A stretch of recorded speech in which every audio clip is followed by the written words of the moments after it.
Hello everyone, welcome back to my channel pharmacy care. और पिछली videos में हमने फार्माकोकाइनेटिक्स कंप्लीट कर लिया था, जिसमें हमने एडीएमई प्रोसेस के बारे में पढ़ा था कि मतलब हमारी जो बॉडी है वो ड्रग को कैसे रिएक्ट करती है ड्रग के ऊपर, मतलब absorption, distribution, metabolism and excretion.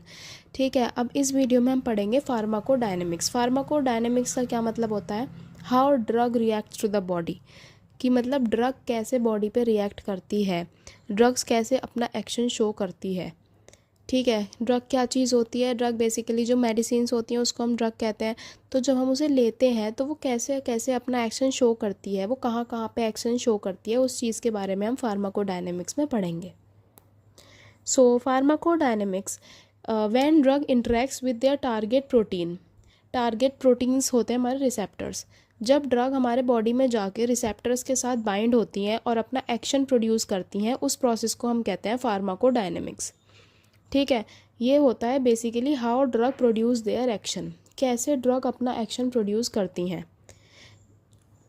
Receptors मतलब हमारे जितने भी बॉडी के सेल्स होते हैं उन सब के ऊपर अलग अलग रिसेप्टर्स प्रेजेंट होते हैं। सारी मेडिसिन एक ही रिसेप्टर पे जाके अटैच नहीं होती, हर मेडिसिन का अपना अलग स्पेसिफिक रिसेप्टर होता है। ठीक है, तो जब व्हेन ड्रग इंटरेक्ट्स और बाइंड्स विद द रिसेप्टर और we can say target proteins, then they show their pharmacological effect. ठीक है, उस चीज़ को हम कहते हैं फार्माकोडायनेमिक्स। फार्माकोडायनेमिक्स के 4 प्रोसेस होते हैं, या हम कह सकते हैं 4 क्लास में होता है। अब ये तो है नहीं ड्रग हमने ली और वो जाके एकदम से रिसेप्टर में बाइंड हो गई, उसका भी कुछ प्रोसेस होते हैं, जैसे कि transport process, enzymes, ion channels, then receptors. ठीक है, तो सबसे पहला है हमारा ट्रांसपोर्ट प्रोसेस। ट्रांसपोर्ट प्रोसेस से हमें नाम से ही पता लग रहा है, ट्रांसपोर्ट मतलब किसी चीज़ को कहीं से कहीं पे लेके जाना। तो ड्रग हम जब लेते हैं, ओरली एडमिनिस्ट्रेट करते हैं, कैसे भी एडमिनिस्ट्रेट करते हैं, उसको उसके साइट ऑफ एक्शन तक लेके जाना, उसको रिसेप्टर तक लेके जाना के जो प्रोसेस होता है उसको कहते हैं हम ट्रांसपोर्ट प्रोसेस। सेवरल सब्सटेंसेस और ड्रग्स, जो भी ड्रग्स होती हैं वो बाइंड हो जाती हैं कुछ स्पेसिफिक ट्रांसपोर्टर से। ठीक है, मतलब हर एक रिसेप्टर के पास ले जाने के लिए हर एक अलग अलग ट्रांसपोर्टर होता है। तो अब जैसे हमें कहीं जाना होता है, ठीक है, तो हम हर जगह के लिए अलग कार या अलग फ़्लाइट, अलग ट्रेन बुक करते हैं ना। ऐसे ही अपने साइट ऑफ एक्शन पे या रिसेप्टर पे पहुंचने के लिए हम अलग तरीके का स्पेसिफिक वो लेंगे ट्रांसपोर्टर, जिससे हम स्पेसिफिक साइट पे पहुंच सकें जहाँ पे रिसेप्टर प्रेजेंट है। ठीक है, तो इस चीज़ को हम कहते हैं ट्रांसपोर्ट प्रोसेस। नेक्स्ट होता है हमारा एंजाइम्स। एंजाइम्स क्या चीज़ होती है? एंजाइम्स ऐसा केमिकल होता है हमारी बॉडी के अंदर, जो जितने भी हमारी बॉडी के अंदर रिएक्शंस हो रहे होते हैं, बायोलॉजिकल रिएक्शंस हो रहे होते हैं, उसके जो स्पीड है उसको बढ़ाता है। ठीक है, उस चीज़ को हम एंजाइम कहते हैं। Enzyme catalyses almost all biological reaction. Catalyse मतलब किसी चीज़ के स्पीड को बढ़ाना। एंजाइम क्या करता है? हमारे बॉडी में जितने भी बायोलॉजिकल रिएक्शंस हो रहे होते हैं उसकी स्पीड को बढ़ाता है। ठीक है, अब 2 चीज़ होती हैं, एक होता है एंजाइम इंडक्शन और एक होता है एंजाइम इनहिबिशन।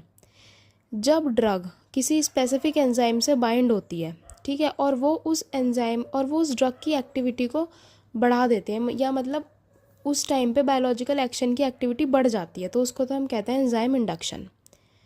ठीक है, when drug bind to specific enzyme and increases is activity, उसको हम कहते हैं एंजाइम इंडक्शन। कभी कभी कुछ ड्रग्स ऐसी होती हैं जो एंजाइम की एक्टिविटी को कम कर देती हैं।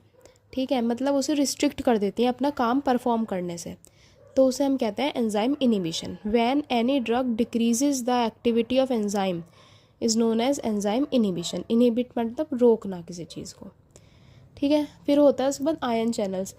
अब हमारी बॉडी के अंदर बहुत सारे चैनल्स प्रेजेंट होते हैं, आयन चैनल्स, जैसे कि कैल्शियम, पोटेशियम, क्लोरीन। ठीक है, तो बहुत सारे चैनल्स प्रेजेंट होते हैं, सोडियम, जो मतलब हमारे बॉडी में आयोनिक कंपोजिशन, मतलब जितने भी इलेक्ट्रोलाइट्स होते हैं उनको मेंटेन करने का काम करते हैं, उनको ट्रांसपोर्ट करने का, उनको सिग्नल करने का, ठीक है, उसको बैलेंस करने का काम करते हैं, रेगुलेट करते हैं हमारे इंट्रासेलुलर आयोनिक कंपोजिशन, मतलब हमारे बॉडी के इलेक्ट्रोलाइट बैलेंस को। ठीक है, जितने भी सॉल्ट्स वगैरह हैं, आयंस वगैरह हैं, उसके बैलेंस को रेगुलेट करने का काम करते हैं। तो जब हम कोई ड्रग लेते हैं तो ड्रग्स जो हैं वो डायरेक्टली या इनडायरेक्टली आयन चैनल्स पे बाइंड हो जाती हैं और अपना एक्शन शो करती हैं। ठीक है, वो होता है हमारे आयन चैनल। जैसे कि कुछ ड्रग्स होती हैं, जैसे हम आगे एग्जांपल में पढ़ते हैं, आयन चैनल्स हैं जैसे सोडियम हो गया, कैल्शियम हो गया, पोटेशियम हो गया, क्लोरीन हो गया। ठीक है, तो जैसे हम अगर लोकल एनेस्थेटिक लेते हैं, लोकल एनेस्थीसिया हमने लिया, जिससे हमारा एक स्पेसिफिक पर्टिकुलर जगह की सेंसेशंस ख़त्म हो जाती हैं। ठीक है, तो उसका क्या इफ़ेक्ट हुआ सोडियम चैनल पे, उसने चैनल को ब्लॉक कर दिया, जिससे सोडियम बाहर नहीं आ पाया और हमारे उस बॉडी की सेंसेशन ब्लॉक हो गई, उस जगह की, सॉरी। ठीक है, ऐसे ही हमारी होती है कैल्शियम चैनल। कैल्शियम चैनल अगर हमने डाईहाइड्रोपायराडीन्स जो ड्रग्स होती हैं वो ले ली, तो ये भी इस चैनल को ब्लॉक करने का काम करती हैं। ये है सल्फोनाइल यूरिया। सल्फोनाइल यूरिया होता है बेसिकली जो हम उसमें लेते हैं डायबिटीज़ में, जैसे मेटफॉर्मिन वगैरह। ठीक है, तो ये क्या करते हैं, ये भी पोटेशियम चैनल को ब्लॉक कर देती है। बेंजोडाइजेपीन्स होती हैं हमारी, ठीक है, जो हम जैसे हमारी साइकोटिक मेडिसिन में आती हैं, डिप्रेजेंट्स में आती हैं, ये सारी जो बेंजोडाइजेपीन्स होती हैं हमारी, ठीक है, ये क्या काम करती हैं, ये क्लोरीन चैनल को ओपन करती हैं, जिससे क्लोरीन का इफ्लक्स अच्छा हो, वो अच्छे से ट्रांसपोर्ट हो। तो बेसिकली कहने का यही मतलब है कि जो ड्रग्स अगर हमारी आयन चैनल्स पे बाइंड हो जाए तो वो अच्छा एक्शन शो करती हैं, उस पर डायरेक्ट इफ़ेक्ट या इनडायरेक्ट इफ़ेक्ट शो कर सकती हैं।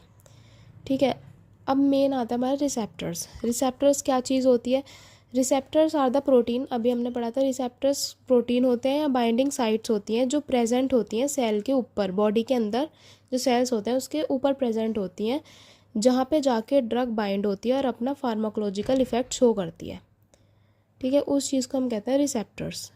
दो टाइप के एजेंट होते हैं, एक तो एगोनिस्ट और एक एंटागोनिस्ट। एगोनिस्ट तो वो होता है जो किसी रिसेप्टर को एक्टिवेट कर देता है, जिससे वो अपना इफ़ेक्ट अच्छे से प्रोड्यूस कर सके, और एंटागोनिस्ट वो होता है जो इनहिबिट कर देता है किसी भी रिसेप्टर को अपना इफ़ेक्ट शो करने से।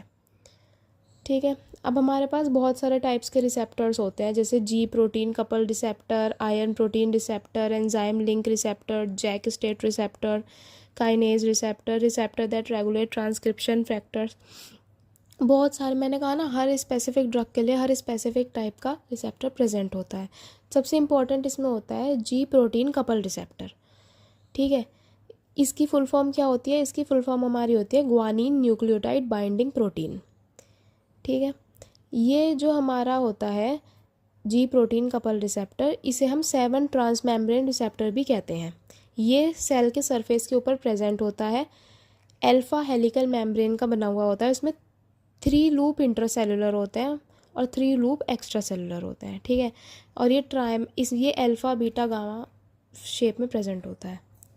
ये इसका डायग्राम है, जी प्रोटीन कपल रिसेप्टर। तो आज हमने फार्माकोडायनेमिक्स के बारे में पढ़ा, जिसमें हमने बेसिकली पढ़ा कि ड्रग कहाँ कहाँ बॉडी पे जाके इफ़ेक्ट करती है और कैसे अपना इफ़ेक्ट शो करती है। ठीक है, आयन चैनल्स पे इफ़ेक्ट शो करती है, अगर वो उससे बाइंड हो जाए ब्लॉक करती है या ओपन करती है आयन चैनल्स को।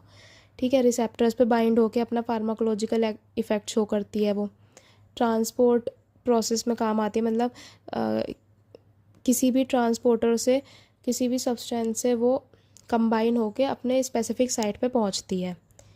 ठीक है, तो ये कुछ चीज़ें हमने पढ़ी आज, और इसी के साथ हमारी आज पूरी फर्स्ट यूनिट कंप्लीट हो गई, जिसमें हमने स्टार्टिंग से कुछ इम्पोर्टेंट जैसे कि फार्माकोलॉजी का introduction, scope, route of administration, pharmacokinetics, ADME और फार्माकोडायनेमिक्स पढ़ा। सो थैंक यू गाइज़, और अगर आप लोगों को मेरे लेक्चर्स अच्छे लग रहे हैं तो please subscribe the channel. Thank you.